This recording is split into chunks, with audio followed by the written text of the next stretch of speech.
me deseje boa sorte, que essa internet não falhe. Vou compartilhar agora a apresentação da live de hoje, né? Então, a live hoje tem esse título, que é um título que vai remeter a muitas ideias que a gente vai apresentar aqui para vocês, né? Então, a questão, né, da diferenciação do self é o conceito principal que a gente vai trabalhar hoje e que remete a essa ideia de que eu sou eu, você é você, mas estamos juntos, né? E essas lives são feitas pela equipe do DERA, que eu sou a coordenadora, sou a Edna Ponciano.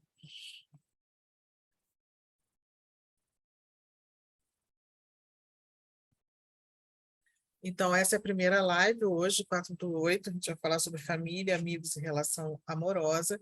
Na semana que vem, a gente vai falar sobre emoções e constituição de si nas relações, e tudo isso em torno dessa questão, né? Como essas relações formam uma concepção de si, que vai ser discutido também em dois grupos, o grupo focal e o grupo psicoeducativo, que acontecem nas semanas seguintes, né?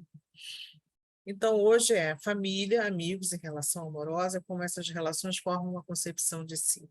Tradicionalmente, a gente tem uma compreensão de que o indivíduo praticamente se forma sozinho, né? Tradicionalmente, eu estou dizendo dentro de uma concepção de uma sociedade individualista, né? Se a gente for pensar numa sociedade tradicional, no sentido de família extensa, de comunidade, a constituição de cada um é dada completamente pelo lugar que essa pessoa ocupa no grupo.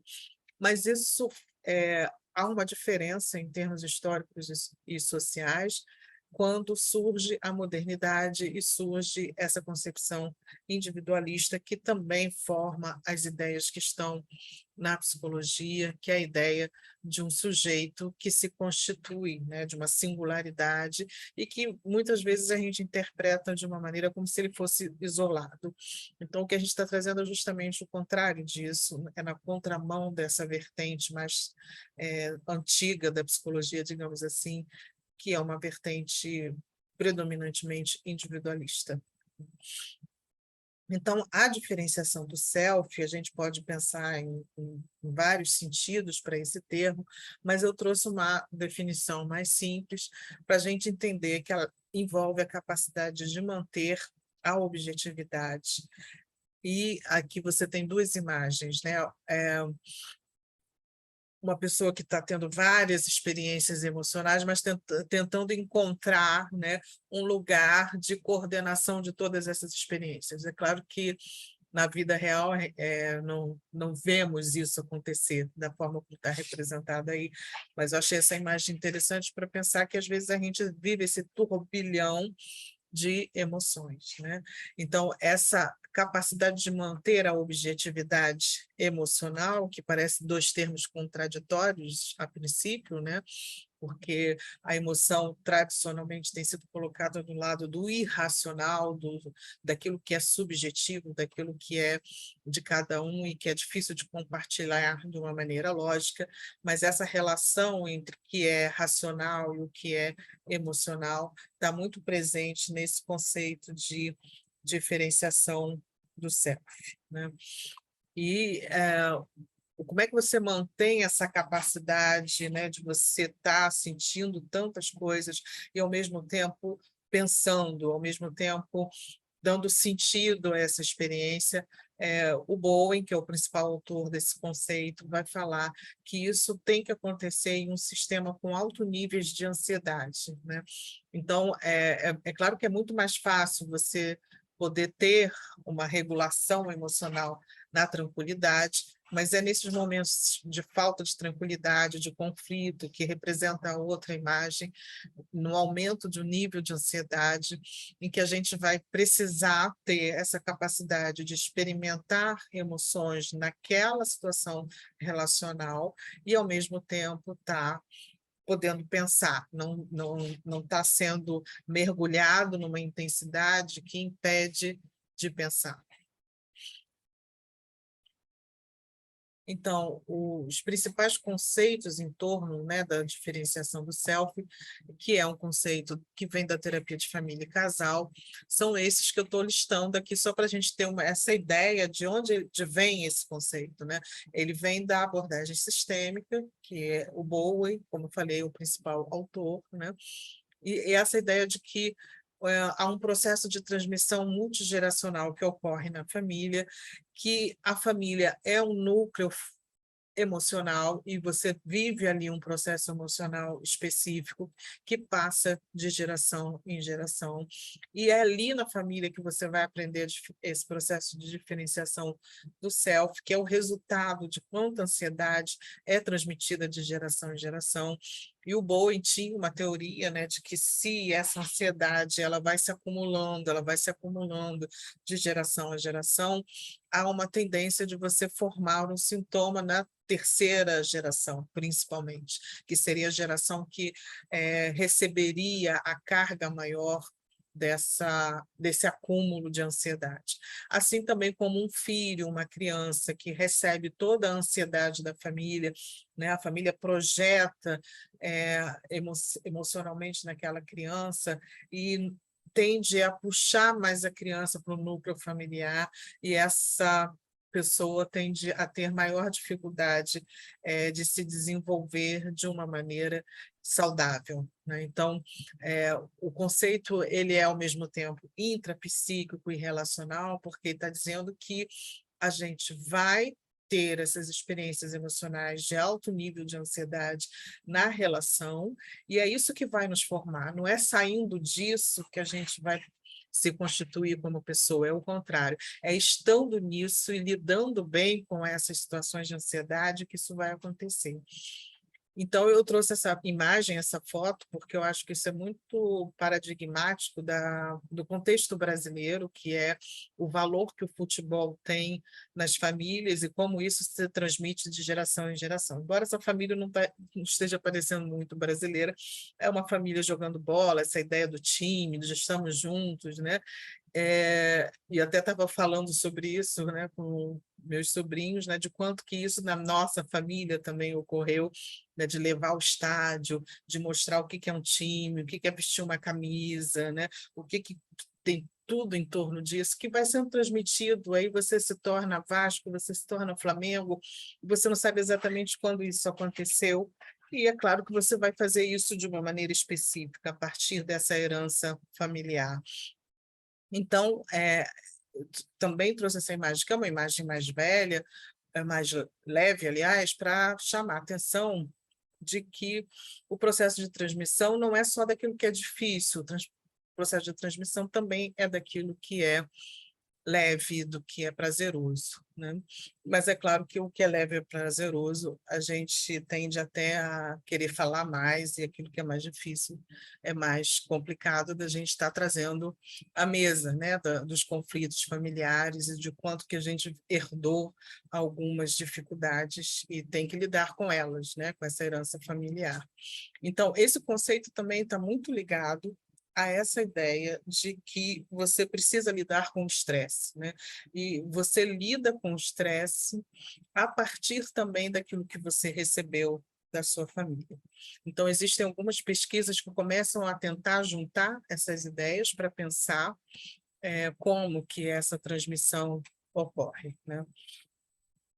Então, eu trouxe uma pesquisa que eu achei muito interessante, porque às vezes a gente fala muito do ponto de vista psicológico e parece que o físico está alheio, né? Então, essa pesquisa falou exatamente de como que a diabetes pode ser afetada por esse processo de diferenciação do self, ao mesmo tempo que tem essa mediação dos sintomas depressivos, né?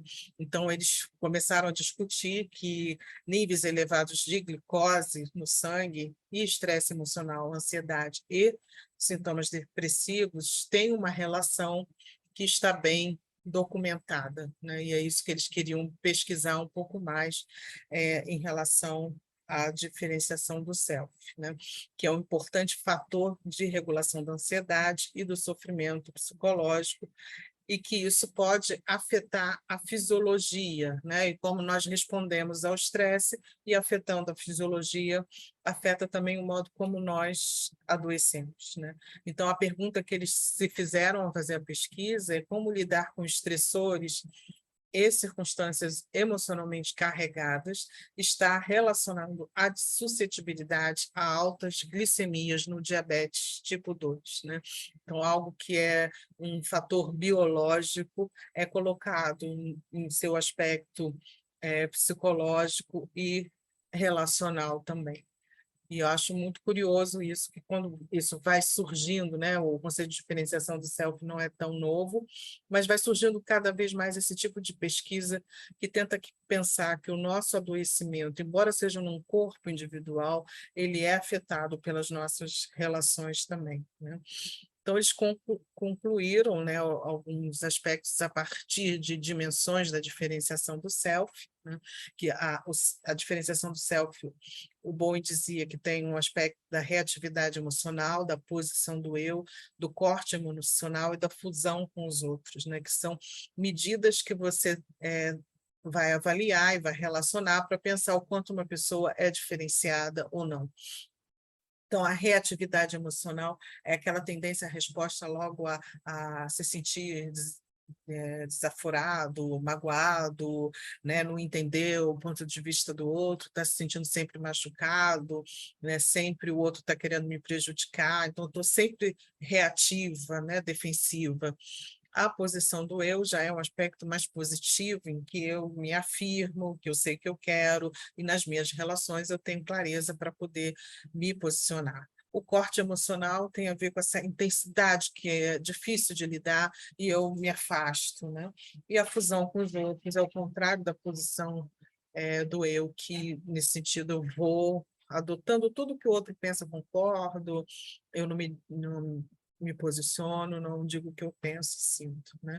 Então, eles concluíram que indivíduos com pouca diferenciação do self têm menos capacidade de lidar eficazmente com o estresse pessoal e interpessoal, o que pode levar ao sofrimento emocional. Então, é como se fosse um círculo, né, vicioso, que uma coisa vai afetando a outra, né?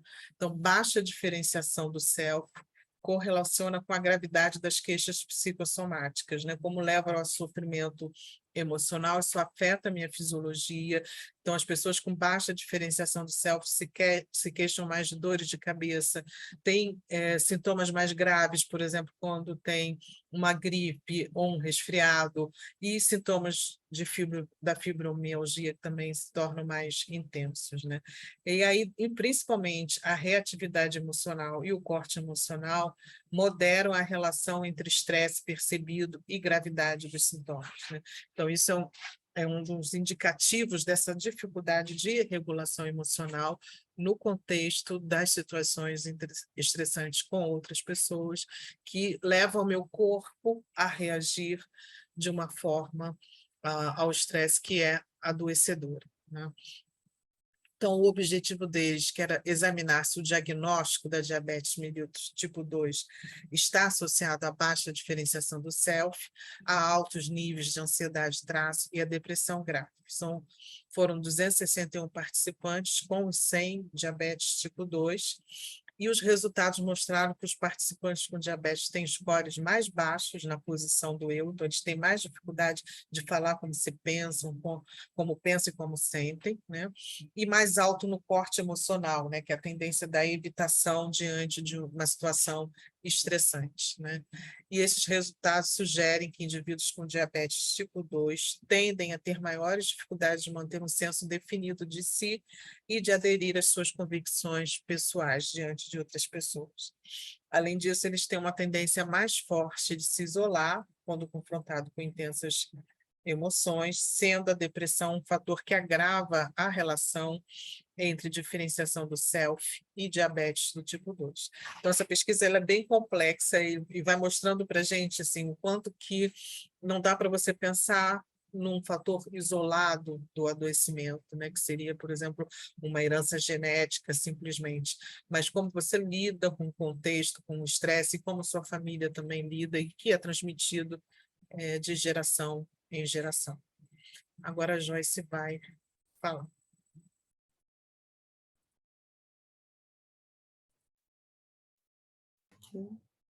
Estamos escutando? Sim. Então, esse estudo, que tem esse título Eu e o Tu, na voz do nós, o papel da diferenciação do self na qualidade das relações amorosas. Ele foi uma dissertação de mestrado do Uzuna 2020. Então, o objetivo dele era compreender e verificar de que forma a qualidade da diferenciação do self de um indivíduo se relaciona com a qualidade de uma relação amorosa. E verificar também se algumas variáveis, como o gênero, a idade, o estado civil, a duração da relação atual, relacionamentos anteriores, filhos, entre outros, influenciam positivamente ou negativamente os fatores internos em foco. Então, ele tinha como critério de inclusão a pessoas, né, com idade entre 18 e 45 anos, de ambos os gêneros, de nacionalidade portuguesa, e que estivesse numa situação de relacionamento amoroso heterossexual no momento da participação. Pode passar, Ed.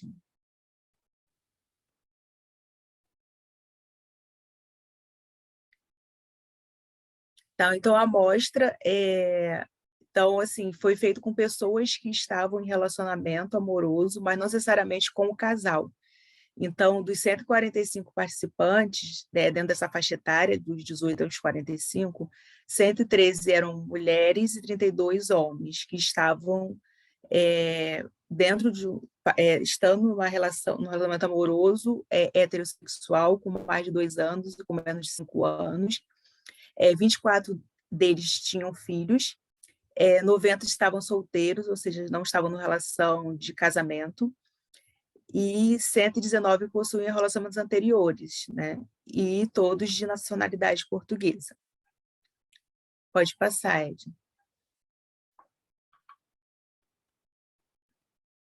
Então, como resultados, ele mostrou que o nível de diferenciação do self de um indivíduo interfere positivamente na qualidade das relações amorosas. Então, a experiência de estar no relacionamento amoroso, ela vai desencadear o desenvolvimento da diferenciação do self, que, por sua vez, vai ter um impacto na satisfação da relação amorosa. Então, e os homens revelam nessa pesquisa ser mais diferenciados e satisfeitos na relação amorosa. Pode passar, Ed. Aí, como conclusão, ele mostrou que níveis mais altos de diferenciação de self estão negativamente relacionados com a idade, né? E se a gente entende a diferenciação do self como um processo dinâmico e evolutivo, que os níveis vão aumentando com o passar do tempo. Então, os jovens que estão mais próximos ali dos 18 anos, que geralmente é comum que estejam ainda morando com os pais e que convive mais intensamente com a sua família de origem e ainda estão nesse processo de entrar no mercado de trabalho, de entrar na faculdade. Então, eles possuem níveis mais baixos, geralmente, de diferenciação do self. Então, e aí mostrou também que níveis mais altos de diferenciação do self estão possivelmente relacionados com a duração da relação atual, com o tempo, e seus relacionamentos anteriores. A satisfação do casal está positivamente relacionada com as variáveis duração da relação atual e relacionamentos anteriores, e a satisfação do casal é negativamente relacionada com as variáveis idade, estado civil e filhos. Pode passar, Ed. Esse outro estudo é de 2019, também foi feito com a população portuguesa. Ele fala sobre o vício, né, o uso excessivo do Facebook em adultos emergentes, né? Então, ele busca pensar a influência das variáveis sociodemográficas Então, o objetivo principal deles era esse, né? Avaliar a influência dos fatores sociodemográficos, gênero, idade, nível educacional, entre outros, os individuais, que seriam a diferenciação do self, né? Os scores daquilo que a Edna mencionou, da reatividade emocional, da fusão com os outros, o corte emocional e fatores familiares, né? Que seria a comunicação familiar, o compartilhamento, questões ligadas a essa relação familiar. E foram 403 participantes, né, todos adultos emergentes, a idade entre 18 e 30 anos, de população portuguesa. Pode passar, Ed.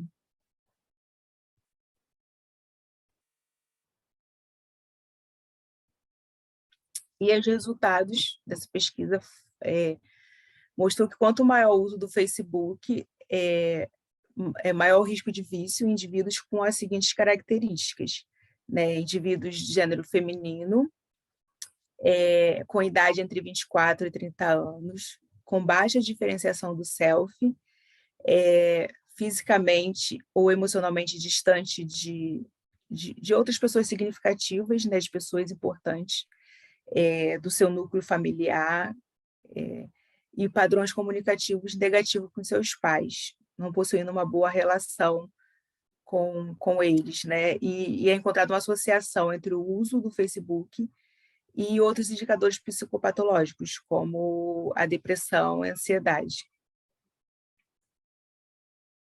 Pode ir.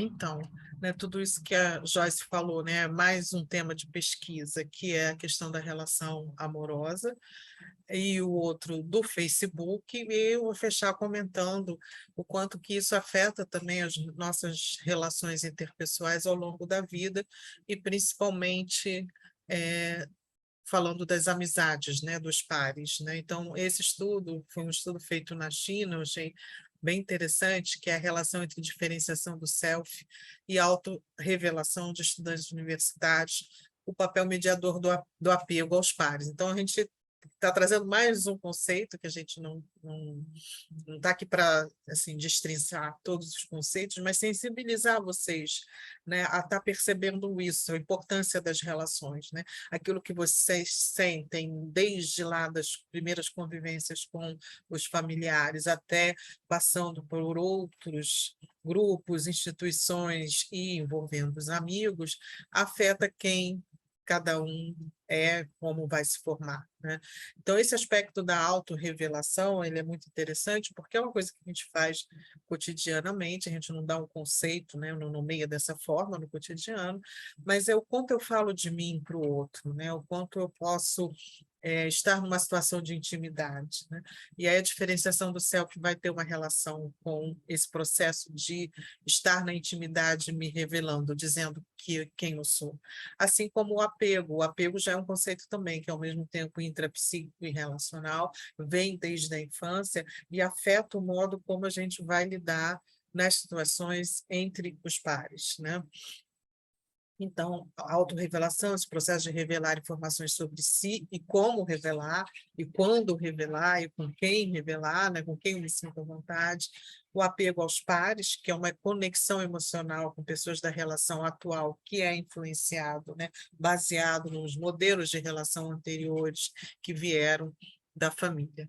Então, eles identificaram que um bom nível de diferenciação do self foi correlacionado à experiência saudável de apego aos pares e um nível relevante de autorrevelação.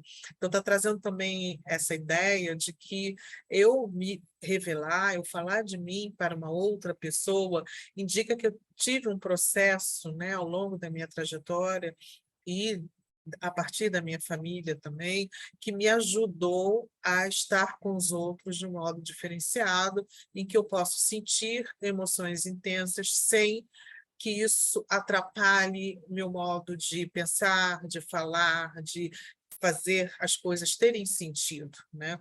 Então, essas pessoas com um nível maior de diferenciação do self, elas têm melhor apego, então e o apego aí também ele pode ser pensado em termos de seguro e inseguro, então as pessoas com mais diferenciação do self, elas têm apego seguro, elas lidam melhor com a intimidade, bem como essa conjunção entre razão e emoção nas experiências tanto internas, intrapessoais, como interpessoais, e, por conseguinte, elas desenvolvem uma maior capacidade de comunicação, então elas têm maior facilidade de se expressar, de estarem se comunicando, e também, com isso, elas constroem um nível de confiança, de autoconfiança e de confiança nos outros maior, né? Então, acho que a gente está dizendo isso, que a diferenciação do self é tudo de bom, ela pode ter alguns percalços no caminho, né? Não vamos dizer assim, é fácil se diferenciar, né? Eu acho que 99,9% das famílias vão ter dificuldade nesse processo de diferenciação, mas a ideia é que não é para culpabilizar as famílias, é para a gente pensar o que a gente pode fazer para melhorar, né? E o interessante também é que, a partir de uma pessoa que começa a fazer esse trabalho de diferenciação do self, digamos assim, tem a coragem de estar diante dessa intensidade emocional e começar a trabalhar isso que vem da sua família, as heranças, os valores, as dificuldades, as respostas ao estresse, uma pessoa é suficiente para começar a fazer alguma mudança no sistema. Não é fácil, mas é possível. E, às vezes, também os amigos, os namorados, né, as pessoas que são parceiras, né, ao longo da vida, podem trazer alguma contribuição também para esse processo. Então, resumindo, essa ideia de eu sou eu, você é você, acho que deu para perceber que é uma ideia bastante complexa, mas estamos juntos, é importante a gente se diferenciar, mas é importante também a gente estar ressaltando que somos constituídos por nossas relações e pelas emoções que experimentamos em diversos contextos das nossas relações ao longo da vida. Esse processo não termina, né? Como a Joyce falou, tem uma perspectiva evolutiva, né? Até, teoricamente, a ideia de que há uma tendência a uma estabilização na vida adulta, mas qualquer situação de maior estresse pode até desestabilizar de novo, e a gente precisa começar de novo esse processo de experimentar emoções que são mais intensas nas nossas relações, que podem estar difíceis, e começar a lidar com isso até construir um novo sentido e continuar a relação, né? Então, da família aos amigos, seja de modo presencial ou virtualmente, como a Joyce falou da pesquisa no Facebook, a gente vai experimentando estresse e respondendo a essas situações relacionais a partir de um processo de diferenciação na relação que define como nos sentimos, pensamos e nos comportamos. Então, é essa a ideia de novo. Eu sou eu, você é você, tem coisas que eu sinto que são minhas, eu tenho uma determinada forma de pensar, de me comportar, mas na convivência com o outro, isso também me constitui e eu não estou isolada, né? E a gente precisa pensar como que as relações nos afetam. É isso que a gente queria trazer para vocês nesse momento. Quando já trouxemos, né, como eu falei, essa é uma ideia básica, né, do DERA, essa constituição que se dá nas relações, as experiências emocionais, elas são tanto um processo intrapsíquico quanto interpessoal, e a gente já falou sobre isso em 2 lives que estão no YouTube, vocês podem também acessar se quiserem, que também trabalham a diferenciação do self de maneiras um pouco diferentes, né? Essas são as referências que a gente utilizou para essa live. Agradecemos, né? Vocês, quem não conhece, né? A gente sempre lembra que a gente está no Facebook, está no YouTube e também está no Instagram.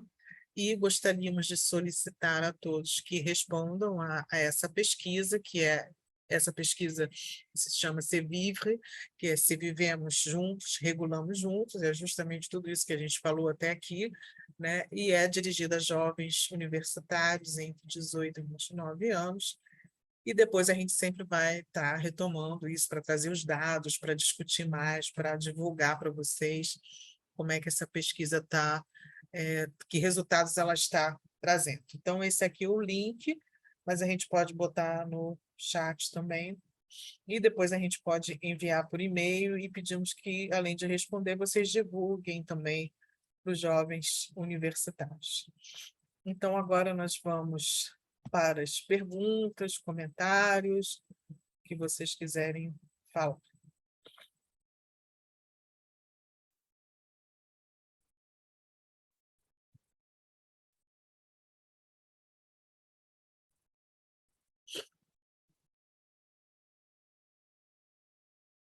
Qualquer sensação, ideia, impressão que vocês quiserem falar, para a gente saber como é que soou para vocês.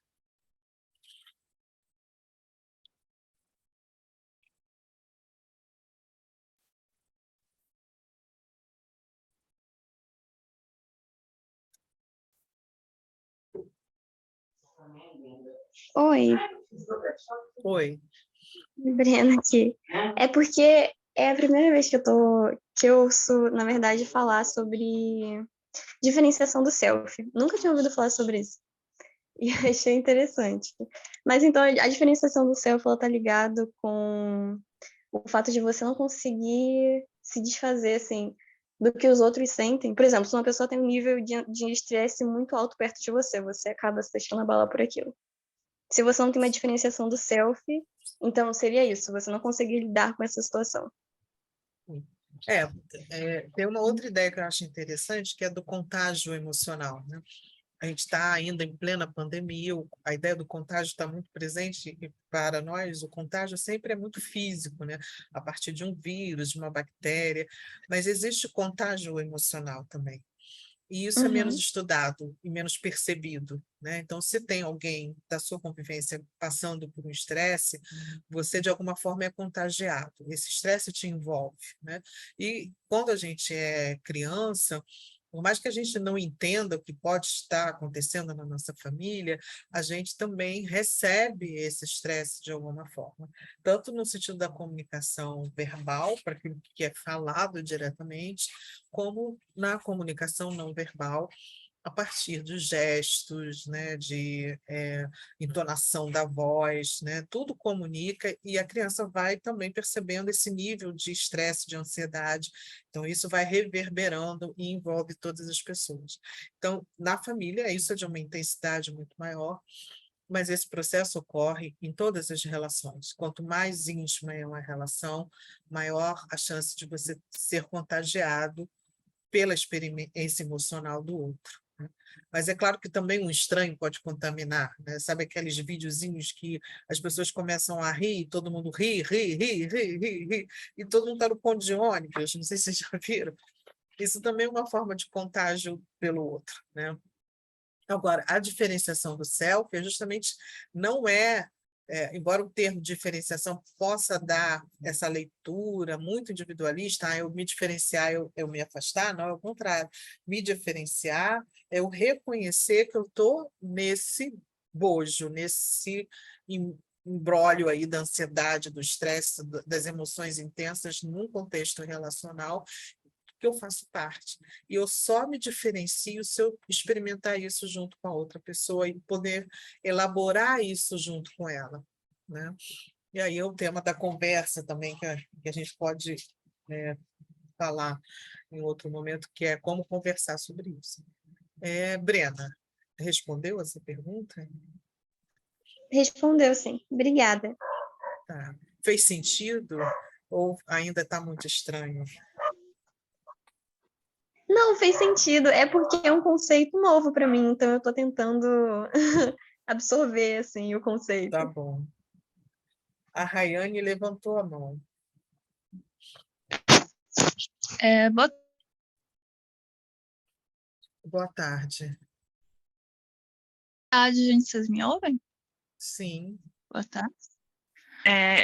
Eu acho assim que dando até mesmo uma continuidade nessa questão que você falou do contágio emocional, eu acho que uma notícia, né, que pode exemplificar isso saiu um dia desses, né, que um grupo de alunos eles tinham tido uma crise de ansiedade, viram um aluno tendo ansiedade e todos eles sentiram ansiedade e tiveram um ataque e tiveram que chamar o SAMU para atender esses alunos e tal.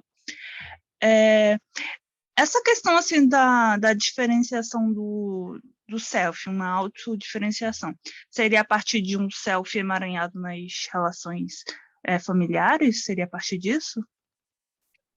Assim, a gente pode dizer que a diferenciação é tanto auto quanto relacional, não é um conceito só auto, porque eu não me diferencio sozinha, eu me diferencio no contexto.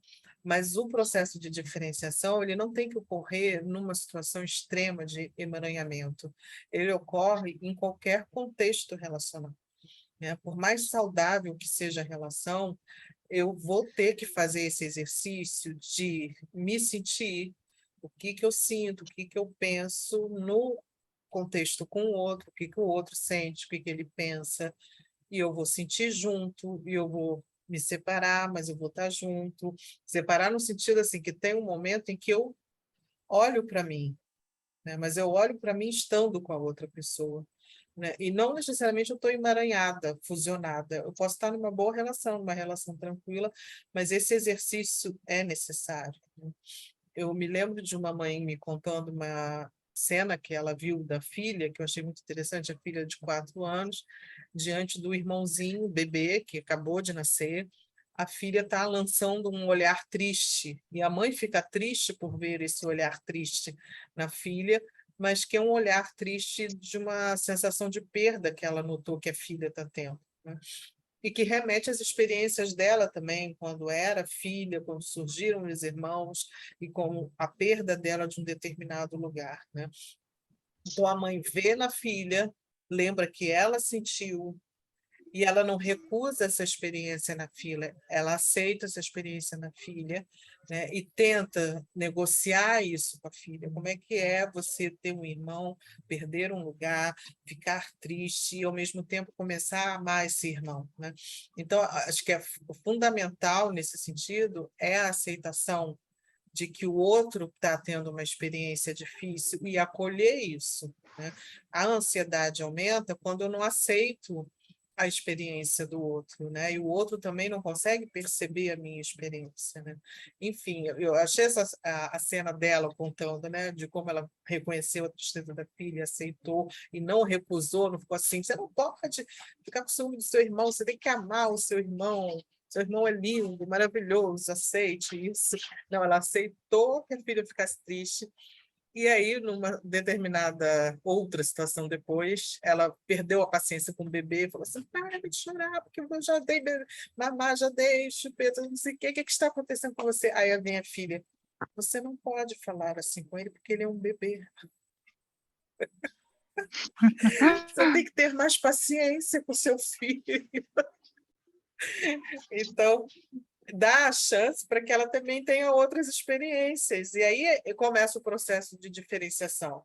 Ela vai tendo várias experiências, não é só da tristeza, não é só o ciúme, não é só a raiva, mas também é amor, é compaixão, ela começa a ter empatia pelo irmão. Então, tudo isso sendo aceito, ela começa a se diferenciar, né, num reconhecimento da experiência dela na relação com essa mãe, que também teve uma experiência. Então, o pacote é complexo, é muito diferente você pensar só, esse sujeito está sentindo e ele tem que lidar com isso e elaborar isso a partir de um olhar interno e uma reflexão pessoal.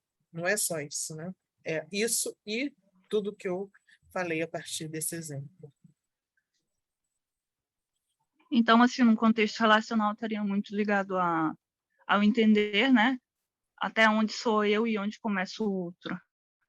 E que a gente está junto, e que eu sinto também é junto com o outro, né? É isso que eu falei da mãe. A mãe também sentiu isso, essa tristeza, essa perda, esse ciúme. Mas sentiu lá atrás, agora ela é uma adulta, né? Se ela continuar sentindo como se fosse uma criança, aí começa o emaranhamento, aí aumenta a ansiedade, dá uma fusionada, ninguém se entende, né? Então ela sente junto e começa a diferenciar e dar sentido junto. Uhum. Por isso que eu falei, não é numa situação radical de emaranhamento, né? São as situações cotidianas. O emaranhamento é uma situação patológica, né? Mas no cotidiano a gente está fazendo isso nas nossas relações. Vocês lembram de alguma coisa? Joyce quer falar.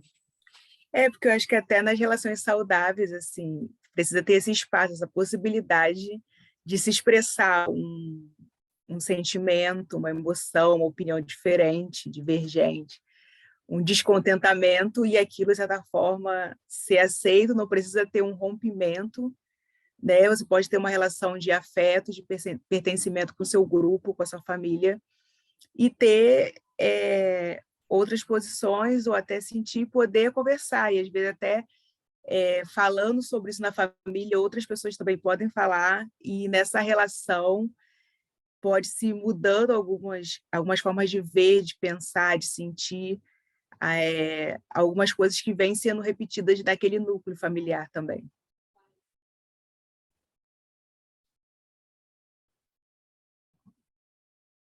Essa é a ideia, né? Porque a ansiedade facilita a repetição. E você poder entrar no processo de aceitação de todas essas experiências e começar a conversar e tal, vai lidar com a ansiedade e uma tendência a tentar fazer diferente, porque não é fácil fazer diferente mesmo, né? Exemplo dessa mãe. A tendência a ela ficar nervosa e dizer para a filha, você não pode ter ciúme do seu irmão, como a mãe dela falou para ela, é muito grande, né? A Nayara quer falar.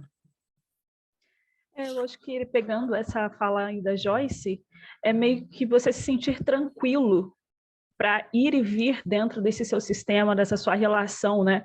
Por exemplo, ela falou dentro da família, ter essa liberdade para falar desse sentimento, dessa sua ansiedade, e eu acho que a diferenciação faz parte disso, né? De você conseguir se sentir. Você tinha falado sobre os valores que a família traz, carrega, e a gente está livre para entender que eu faço parte desse sistema, eu vou ter esses valores, mas eu também posso não ter algumas coisas e ficar livre para isso, né? Me sentir bem para transitar dentro do meu sistema sem essa ansiedade, o que não é uma coisa fácil, né? Para você conseguir se organizar dentro do seu sistema e sentir essa tranquilidade de sem essa ansiedade, né? Eu acho que é um pouco isso que a Joyce estava comentando.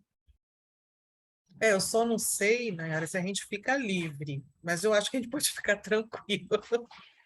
Livre não, mas tranquilo. Se sentir tranquilo para ir e vir, quando eu digo ir e vir, é dentro desse sentimento, dessa relação, dentro desse sistema, na verdade, né? Sim. Como eu estou dizendo o tempo todo, é na família que isso é mais intenso, mas no cotidiano com os amigos também. Eu lembrei de um outro exemplo, né? A pessoa vai sair com um amigo, ela diz, eu quero ir para o lugar X. O amigo não fala nada. Aí, na hora que eles se encontram, o amigo fala, não, vamos para o lugar Y. E aí ela fica, mas eu disse para você que eu queria um lugar X, mas você não me falou nada, que queria um lugar Y. E aí começa uma intensidade emocional, né? E as pessoas podem se sentir de várias formas, pode sentir com raiva, triste, magoada, enfim.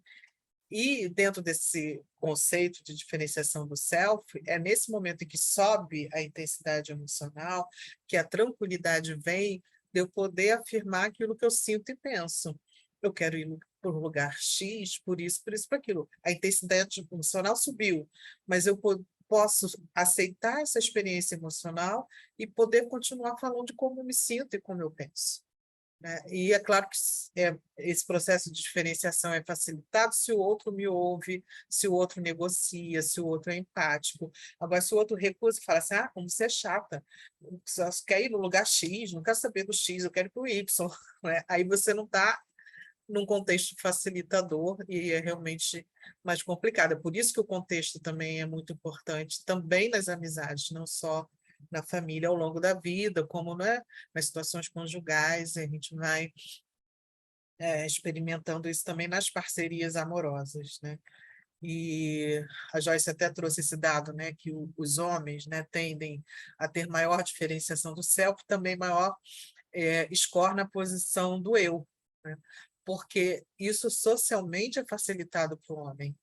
Para a mulher sempre é questionado, será que eu tenho direito de falar o que eu penso, o que eu sinto? Será que tem espaço para mim? Eu vou ser entendida, né? Então, não é porque o homem é mais feliz, né? Mas porque provavelmente ele teve mais contextos de facilitação para que ele pudesse se posicionar e nesse sentido, ficar mais satisfeito. Mas o homem também faz muito corte emocional, né? Ele evita lidar com as intensidades, e aí, por outro lado, a mulher já consegue lidar melhor. E isso vai variando também conforme a cultura, né? Tem culturas que vão valorizar mais a posição do eu, tem culturas que vão até achar que algum nível de fusão com os outros é saudável, né? Que você precisa estar mais no grupo para poder ser saudável. Sim, Gina, é interessante que você falou isso, porque quando eu li, aparece, né, na pesquisa dele, que os homens sabem lidar melhor com gestão de conflitos, e aquilo me incomodou um pouco. Eu falei assim, como assim homens sabem? E depois, acho que depois eu até fiquei refletindo sobre isso, achando que talvez realmente estivesse relacionado com o papel da mulher, né, de ter o que se espera-se dela, então ela não poder tanto expressar algo, porque eu fiquei realmente refletindo sobre isso e, e nem me senti à vontade de falar muito, porque eu fiquei assim, não faz muito sentido, mas, enfim, é o resultado da pesquisa, eu deixei lá.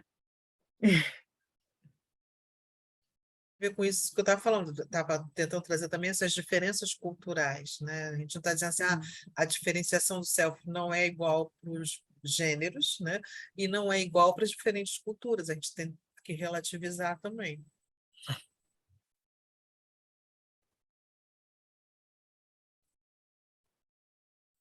Está travando? Travou, mas voltou. Então, quem mais quer comentar?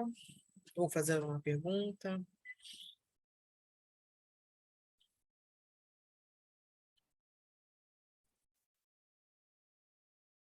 Não, está tudo bem.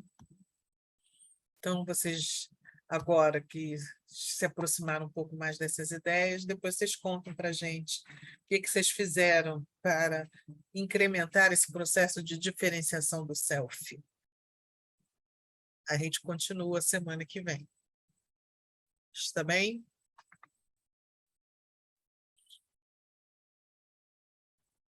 Então, boa noite para vocês e até. Tchauzinho. Boa noite. Tchau.